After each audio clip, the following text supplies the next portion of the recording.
Hey guys, what's up? Alec back with the daily stock market, and look at that. Lululemon up 9% after hours, and if you bought at lows, they're up closer to 13%. So congratulations on anyone who watched my last YouTube video. Either of the options that you took out made money because Lululemon went up, and then if we look at the TQQQ put option that we were talking about, it is actually down 18% in the week. And you could have easily sold at 100% plus gain on TQs. A lot of people and students in my close friends list did. We also have Nvidia down 7% on the day, and at one point it was down 11%. So we're going to be talking about Nvidia. Make sure you stay throughout the end of the video because we're going to do an update on Bed Bath & Beyond, down 8%, doing a lot of layoffs right now. Remember, they're still up 76% on the month. So subscribe with post notifications on, and let's jump right into this video. Obviously, we had a good feeling that Lululemon was going to beat earnings. That's why we made a video yesterday about it. You know, that's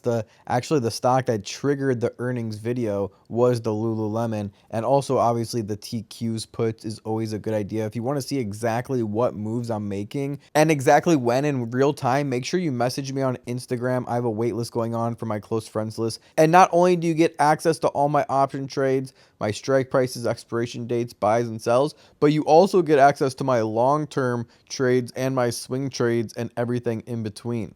Now, obviously, the smartest thing to do is just take profits right at market open if you did take out a call option. And if you didn't take out a call option, it's probably too late at this point to even be worrying about it. So we'll move on to the next stock very shortly. Lululemon reported second quarter revenue of $1.9 billion, up 29% year over year. We also saw the guidance for Q3 and the full year come in ahead of the Wall Street estimate.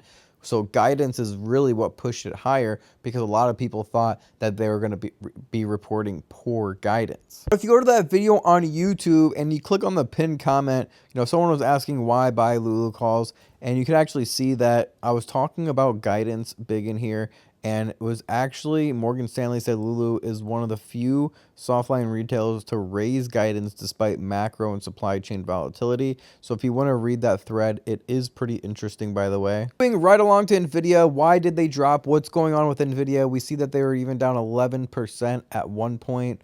Okay, around 2 hours into the market open, I'm down 10%, only 96 bucks, so it's not a big deal at all. But you can see I have 5.9 shares at an average cost at $156 per share.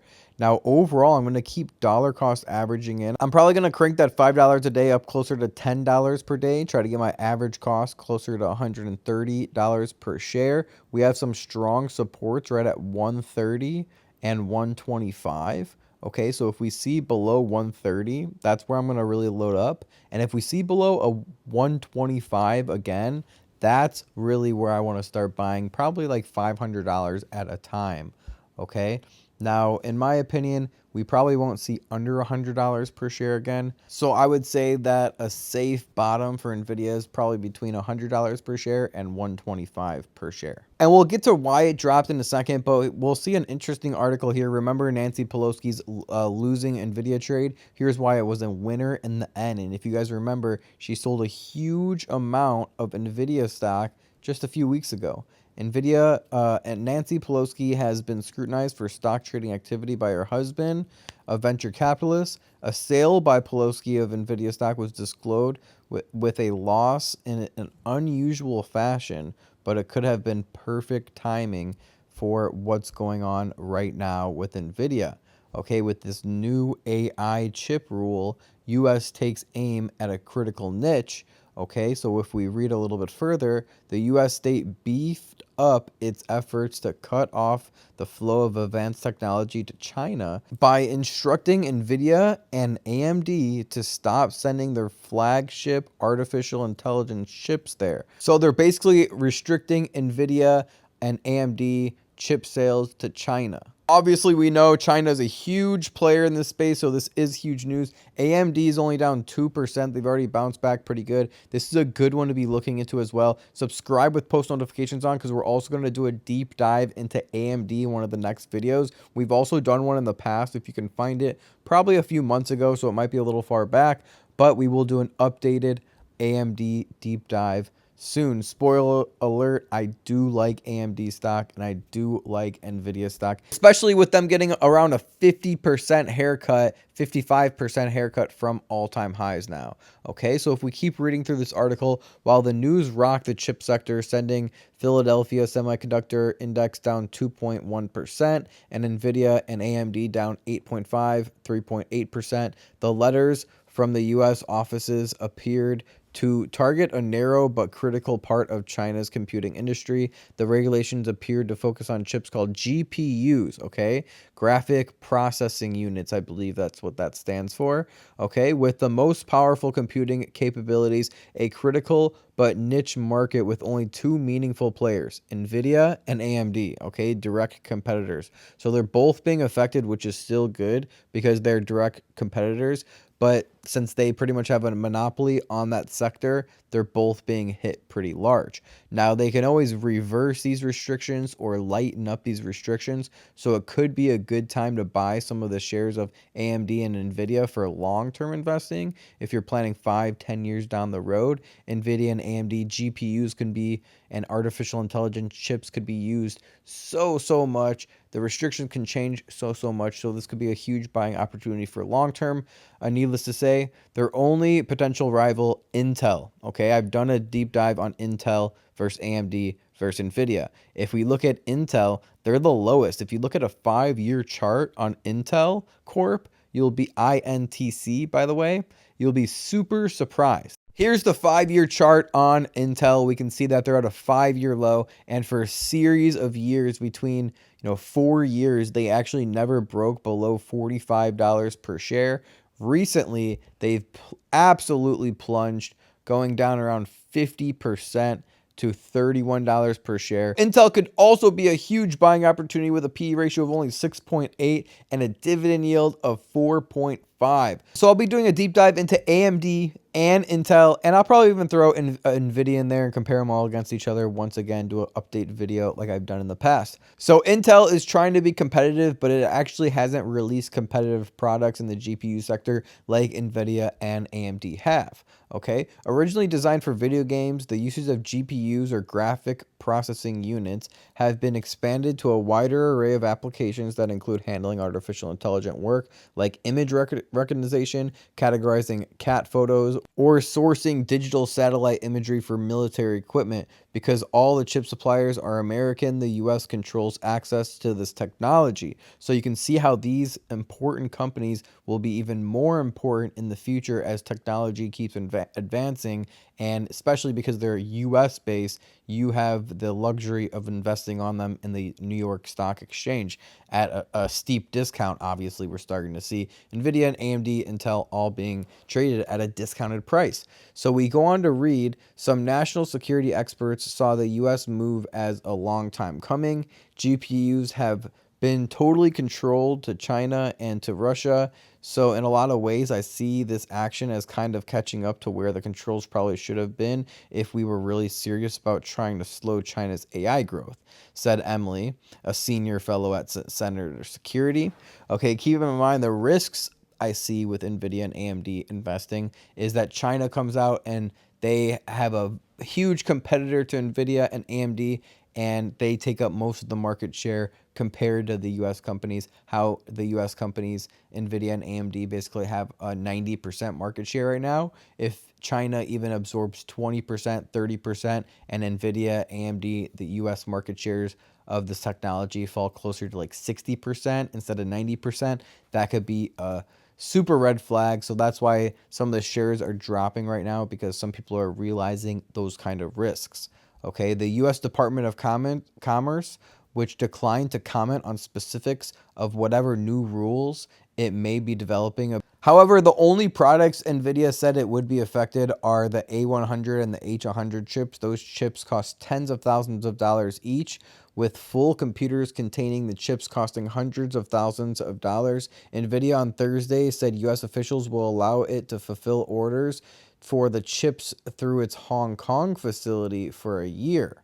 Okay, so that's still some good news for short term, but not the best news for mid to long term. Similarly, AMD said that only its most powerful M MI250 chip, a version of which is being used at Oak Ridge National Laboratories, one of the several U.S. supercomputing sites that supports nuclear weapons, is affected by the new requirements. Less powerful chips such as AMD's M1210 below are not affected.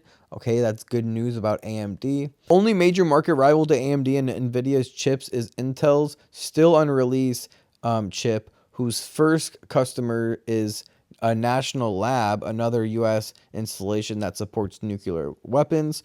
While we understand the U.S. government is continuing to look at new restrictions, no new export control rules have been published, and there are currently no changes to our business.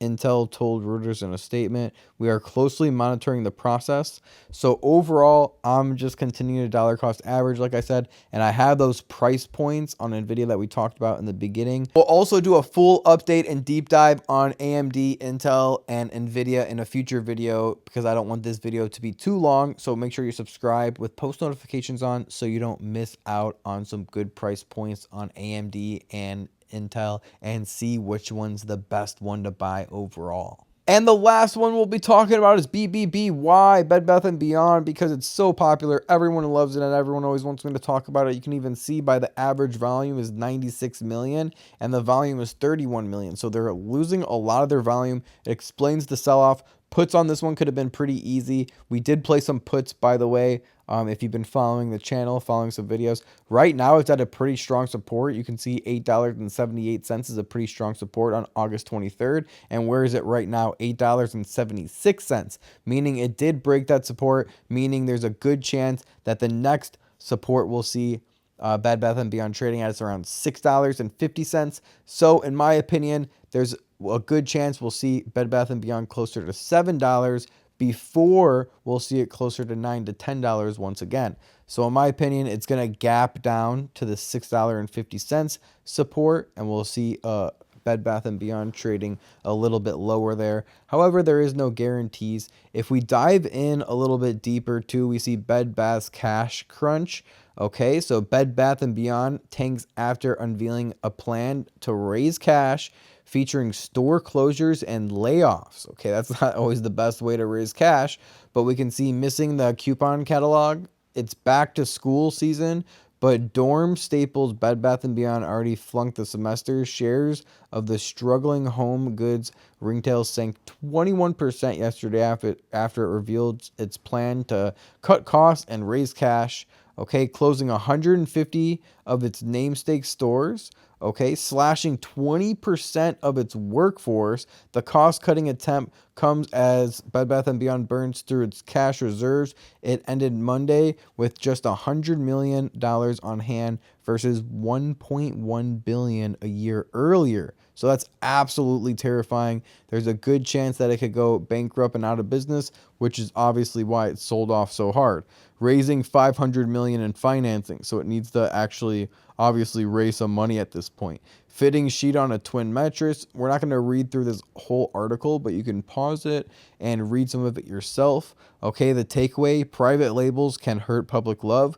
Private labels like Costco's Kirkland and Walmart's Great Value brands can boost affordability for consumers and fatten profit margins for companies, but they can also alienate consumers if not done right. Bed Bath & Beyond says it'll quit 3 of its housing brands, including Haven and slash inventory on others to refocus. So overall, that's a quick update on BBBY and a quick update on Nvidia, the chip sector, China, and the stock market as a whole. If you appreciate my updates, just smash a thumbs up on this video is all I ask. Subscribe with post notifications on so you're alerted when I put out new videos that you'll definitely be interested in if you were interested in this one. Thank you guys for all the love and support. Now over 173,000 followers. Okay, a lot of people are signing up for the close friends list right now, so we had to shut down signups for a little bit, but I have the wait list going on, so DM me on Instagram if you're interested in getting on the close friends list. I'll put you on the wait list, so you'll be one of the first people to get on the close friends list when I open up signups back up. Okay, so we'll see. Just in the last few days, we've had some recent success as well. Didn't want to get greedy, so I sold to lock in profits up $190, 140% when we were talking about making money on XOM, TQQ, and much more this week as well. Some of the students had their first trade ever. Okay, they just put down $57 and they were able to make 182 profit, over 319% gain from a $57 contract that they decided to take out of the first one. Okay, so we've had some awesome success. If you want to read some of these stories for yourself, feel free to click on success number 6 or success number 5, where you can find all the highlights. The green ones that say the close friends list, you won't be able to see right now because that's for close friends list members only.